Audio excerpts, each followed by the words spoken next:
Good afternoon, everyone, and welcome to another edition of our Magnet Monday meetings. I hope you've all had a great start in the week so far and are ready to sit here with us today and listen to another interesting presentation here.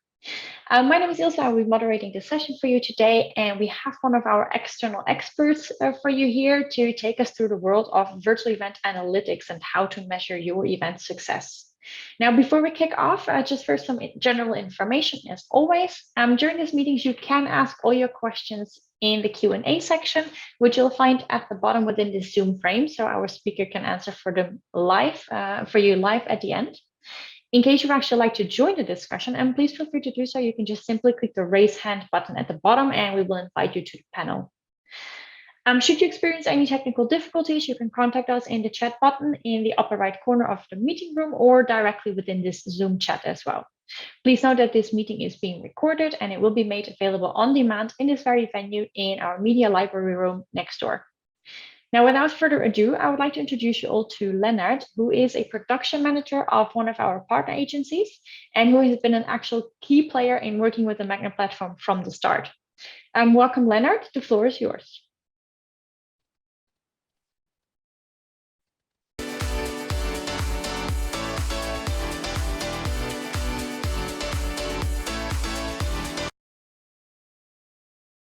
Great. Thank you very much, Ilse. Thank you for the nice introduction.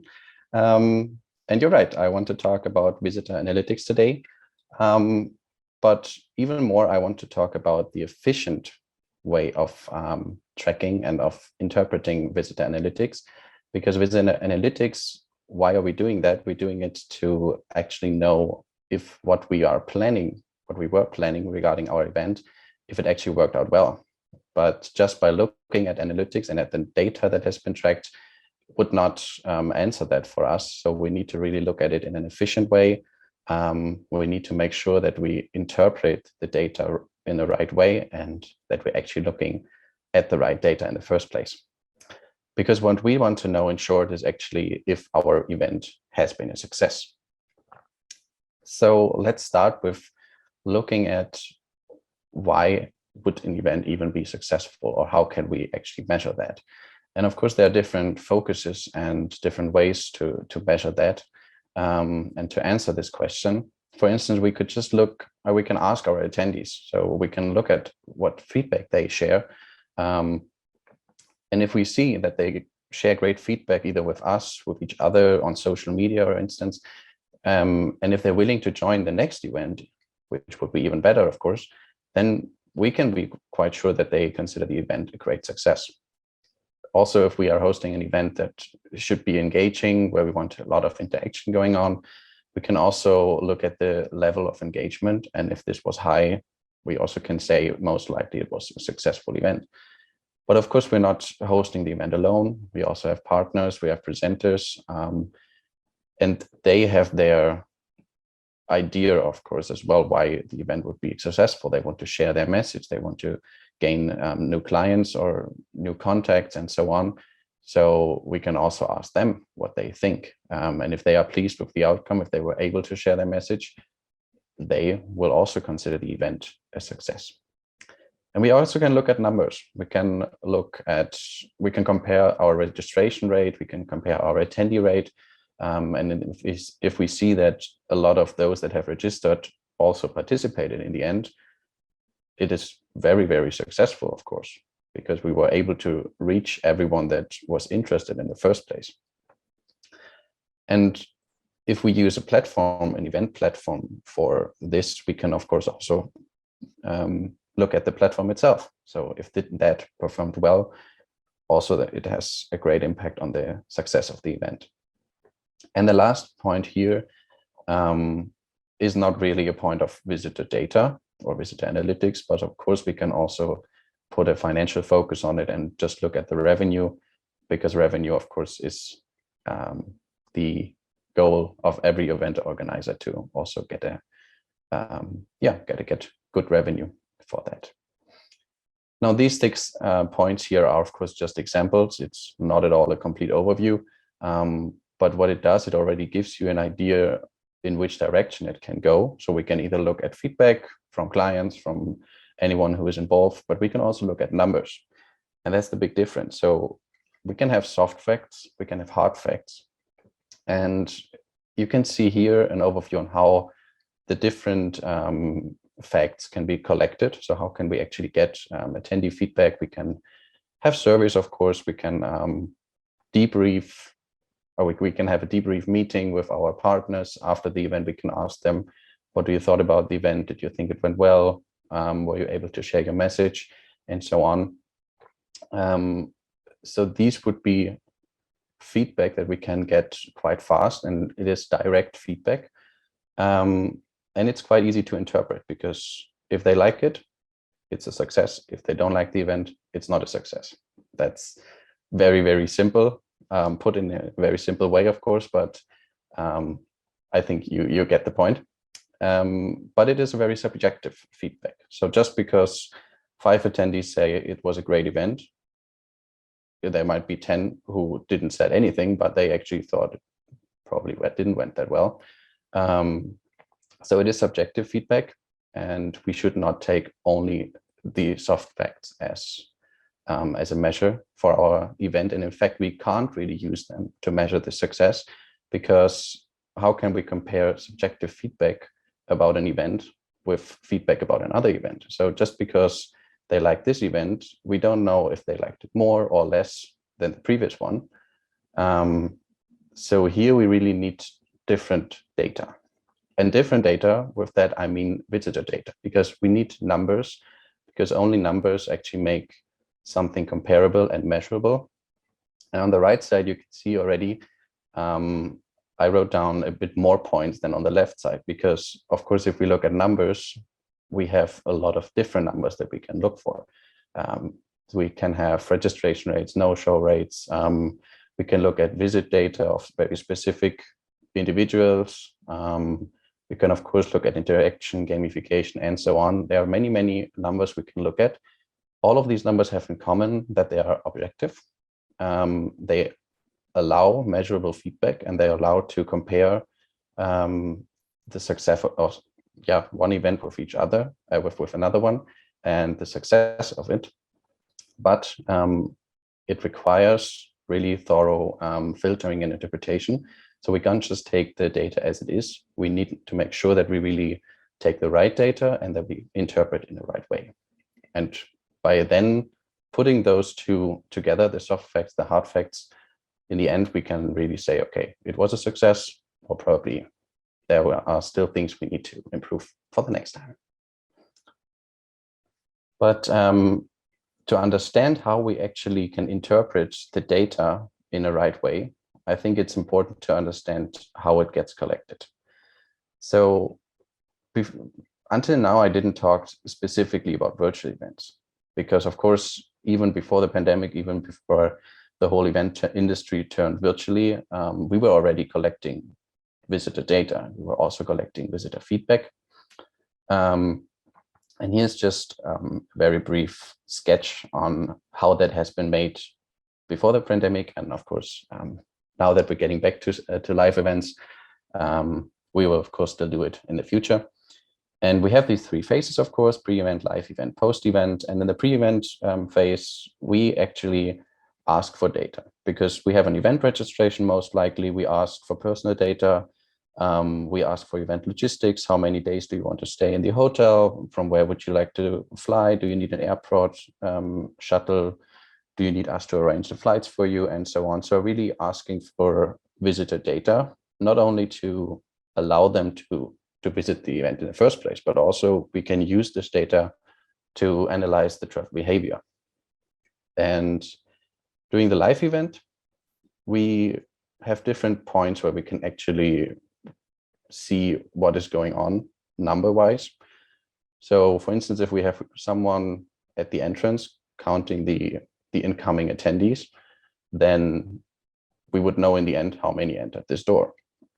So this, of course, would be a very, very manual act, but it's a possibility. At the welcome desk, we can hand out name badges. That is already quite a strategic approach, because here we can really see, okay, who actually came and who didn't. So we already have a no-show rate, which would be great. But also, if we're talking about fares, we would have exhibition booths. So here we can sell products, we can also gather contacts, we can gather feedback and so on. And in the plan, if we have meeting rooms, if we have sessions going on, of course, in the plenary room, we see the attendance simply by counting. Now, all this data is actively collected visitor data.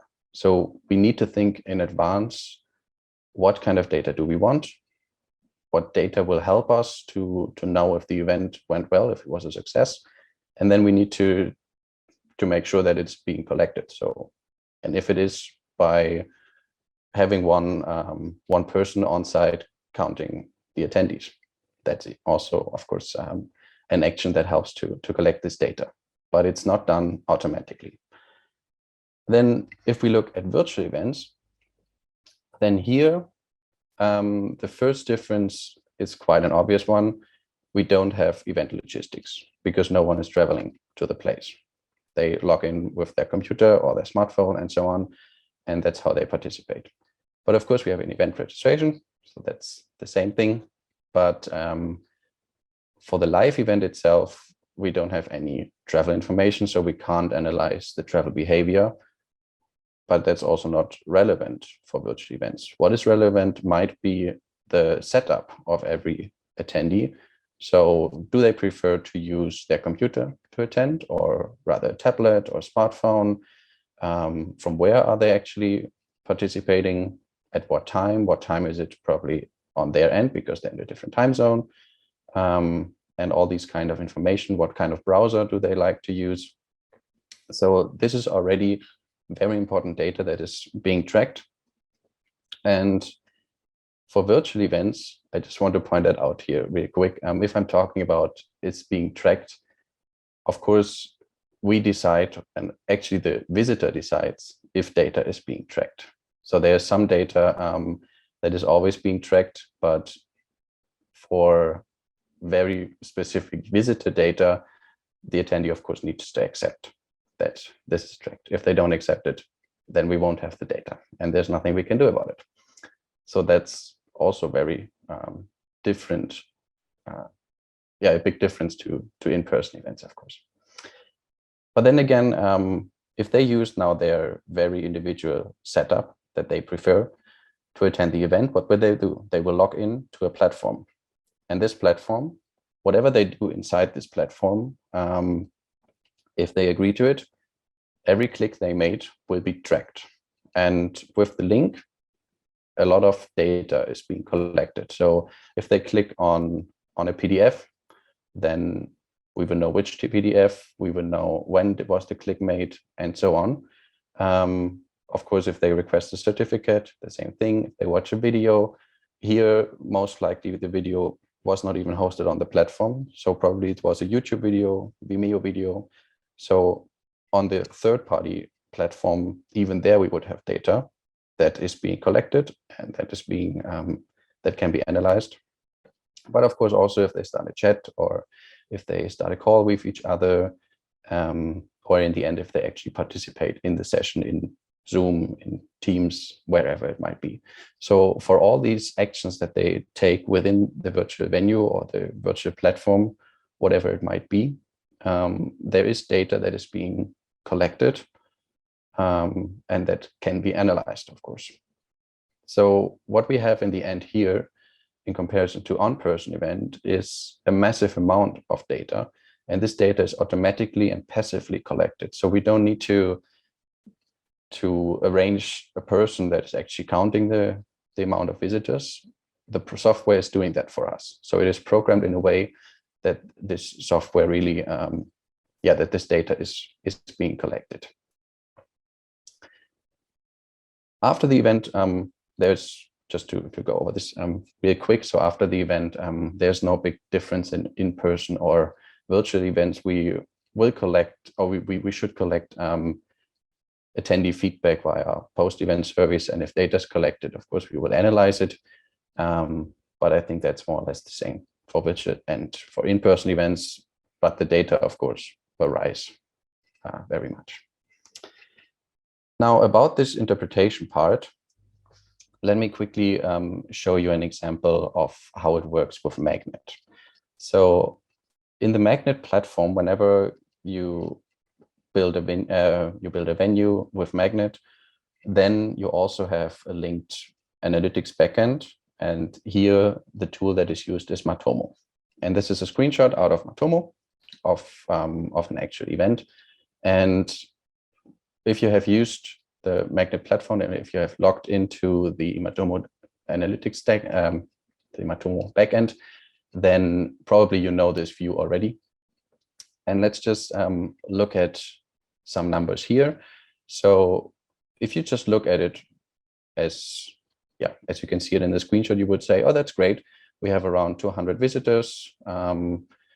Then the circle here in the bottom would say, okay, 10 actions per visit. That's actually quite okay. That's fine. So they did, they clicked 10 times inside the platform to open documents, to do whatever. So that's quite nice. So you would be pleased with the data. But then if you look at it in detail, you would find a few things that might be confusing. So the first thing in the top left corner, of course, you see the date filter, and this, of course, should be set to the day of your event. But then next to it, you see a button saying all visits. And you think, oh, that's great, because you want to see all visits. You're interested in all visits from all attendees. But then with Magnid, as you know, we do not only have one environment. We have the design environment, we have a preview environment, we have even two live environments. So the custom one and the default one. But what we are interested in is not the data from the designer or from the preview. We only want to have the data from the URL that the attendees had, where they entered the platform. And this is a filter that we need to set. If we don't do it, the whole data that we pull from the backend will be incorrect. And of course, that's not what we want. And the second part is that you can see here is we are talking about unique visitors and users. And you can see the number varies a lot. Now, just to give you an example of what unique visitors actually are, if I attend an event with my computer, and then later the day I log in with my smartphone, then I would already be counted as 2 unique visitors because I have changed my setup. And Matomo recognized that, and they can't link it to a previously, to a setup that has previously entered the platform. And that is why Matomo thinks, okay, that must be a new visitor. But the benefit that we have here in Matomo, and with the combination of Magnid and Matomo, is that the logins are also tracked, and they are tracked regarding the email address. And these are actually the users, these 90 users that you can see here. So here we have the information, how many persons really were in the venue, and not only unique visitors, which could be the same person with different devices. So users really are user accounts, and these should be real persons. Then the mentioned actions, here I just took that from as an example. So an example like this, we can actually use other data in Matomo as well, but just for you to understand that actions probably is not what we're actually looking for. An action can be that I visit a different area in the virtual venue, or I enter an area where I have embedded content, for instance, and this content is automatically loaded. So it's another action. So this action can even be something where I don't have to click, and it already counts as an action. Now, obviously, that is not what we want. What we want to know is how many times have my PDF been opened, or has the video been watched. And to get this information, you need to look more into detail, and you can't just take the number from actions. So I will not go into detail because we won't have the time for that. But I just want to point out that it's important to make sure that the data you're using is really relevant to your event, and that it's not that you're not mixing up the data, or that you didn't set a wrong filter or something like this. But really, if you take out the data from Matomo for your personal reporting, or not from Matomo, from any backend you might use, make sure that that it is relevant data that really helps to measure the success of your event. But I want to go a step further, because before you even start interpreting the data, you even need to think if the platform you're using is actually the right one.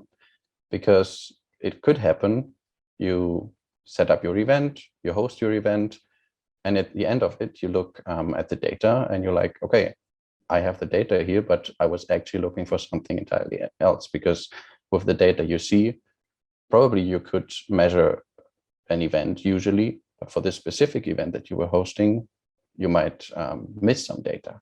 So even before you host the event, you need to make sure that the platform you're using, and especially the analytics backend that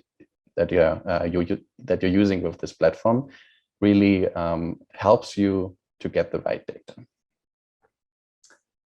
And this brings me now to the actually effective or strategic approach of visitor data and of analyzing visitor data.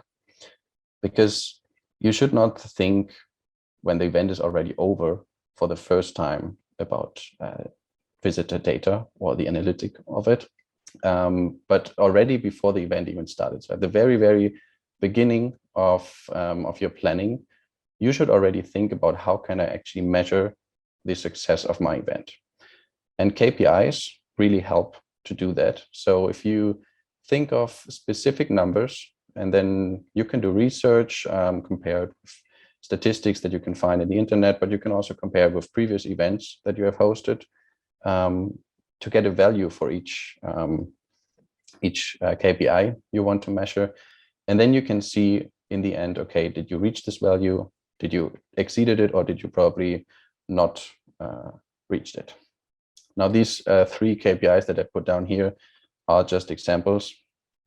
So a no-show rate of maximum 40% is something that is quite normal for virtual events.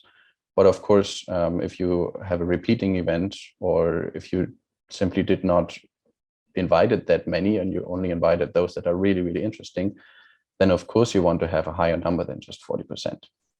The same with content clicks, of course. If you have more content in the venue, then also you want to have more content clicks here. So these are just examples. But what is important is that KPIs in general can vary from event to event, but you need to think of them before you even start planning. So you need to think of what do you actually want to pursue with your with the event. And then during the event, you can even use visitor data to repair your concept if you see, okay, my KPIs are in danger. So if you look at the numbers and you see, I have very few attendees in my plenary session. Why is that? And then you can react fast. You can simplify the navigation, for instance. You can add a link to the plenary in every area inside the venue, just to make it easier for the attendees to reach the plenary, because obviously they got lost in the venue and they didn't reach the plenary. So this is one very important advantage of this whole visitor data interpretation, but also of virtual events in general, because with an in-person event, you could not just add a shortcut to the plenary. That wouldn't work. But with virtual events, we are flexible. We can react very fast. And this advantage that we have here, we should use it. We can only use it if we really monitor the visitor data during the whole event. And then after the event, of course, what we want to do is to get a report of the data. So this is the moment when we really look into detail. What was going on? How many attendees did we have? What did they do in the venue? What did they do in the session? And so on. So here we create a post-event report. We use it for improvements, for for the next events and so on. So really to come up with a strategy. But this report, if we just display data that has been tracked, then it would not be of much use. It should be linked to the KPIs that we have defined in the beginning, because if not, then we still would not be able to measure the success. Because in the beginning, before the event, we defined what means success for this specific event with our KPIs, and the report in the end needs to answer the question: did we reach the KPIs? Did we exceeded them? Or did we need to learn for the next one? And I want to end the presentation with just one remark. So again, please do not start too late with the topic of data analytics. If you start with it when the event is already over, you might not get the data that you want, and it would not help you with answering the question if your event was a success. So really think of it in the very beginning, make sure to monitor it during the event, and then after the event, you really can have an efficient and nice report. Thank you very much. All right, thank you, Leonard, actually, for providing us this insightful presentation. Because as some of you may know, I have actually worked as an event manager myself, both in a traditional face-to-face way as well as with our actual own platform. And I just really love to see how we can really use these virtual events to our advantage. And, it makes tracking our KPI so much easier in a way. And we now actually open the floor as well for questions. As a reminder, you can use the Q&A button below in the Zoom frame to ask your questions directly. And I saw that already one question came in during the presentation. And that is, what are the advantages of magnid analytics? Now, Leonard, we're using with magnid Matomo analytics, of course. Could you maybe explain us what the benefits are? Yes, so Matomo, maybe the first benefit would be that Matomo is really a secure platform. So data that is being tracked in Matomo is owned by the organizer of the event. So this is really important to know. This is not something that all platforms are providing, but it is also a tool that is really collecting a lot of data. So it's coming not from an event perspective. So the programmers of Matomo, they have nothing to do with events. It's coming from a website analytics perspective. And this, of course, requires sometimes more filtering of the data, as I showed in the example as well. But it also gives a high amount of flexibility, because if it would be pre-filtered for a specific type of event, or in general just for events, then it might be that some data is not tracked that for a specific event would be important. So to my personal opinion, I think it's great that really a lot of data is being collected. Again, of course, just if the attendees accept that. But there is a lot of data available, and by the correct usage of it, we really can get a lot of information by Matomo. Yeah, it doesn't limit you in that case, which is good, because we also do have, of course, quite some customers who like to use our platform not just for events, but also, for instance, as a virtual showroom, for instance. So that definitely helps with the Matomo analytics. For the audience as well, in case you have any questions on how to best track, or have any tips or want any tips or tricks on how to make sure that you get the right data out of it and be well prepared, you can always reach out to our sales team. Let's see if there are any other questions coming in. This is actually an interesting one. Leonard, a bit difficult to answer maybe, but what are important KPIs to track on? Now, I know that this very much depends, of course, on the event type, but from your personal experience, and what would you say are the key important KPIs? Yeah, well, you're absolutely right. So it depends from event to event. So it's really, that's why it's important that in the beginning of the event, the organizer themselves, they think of proper KPIs. But from my experience, I can name a few that really are named a lot of times. So the easiest one, I think, that helps to measure success is the no-show rate. So if we have a registration for our event, and then we just compare the number of attendees with the number of those that have registered, we already can see quite easily if in general the whole concept worked. So were those that were interested, did they also attended in the end? And if they did, we already did half of the job, let's say. Another thing would be if we use a virtual platform, then I think it makes sense to have a KPI that also measures this platform. So it can be about the content, because I think if we place content inside the platform, we do it because we want the attendees to click on it. And then we should have a KPI that also measures this. So it could be something like every attendee on average has clicked on 3 content materials on average. Or how many times watched or downloaded. Yeah, exactly. It could also be something for one specific content if it was a very important one. So that would be the 2 possibilities. And then the third one, I think, is also the duration. So how long did they stay in the venue? How long did they actually look at the content? Because if they just clicked on it and then they closed it again, that's not what we want. We want that they really engage with the content. So here there should be some KPI also measuring that.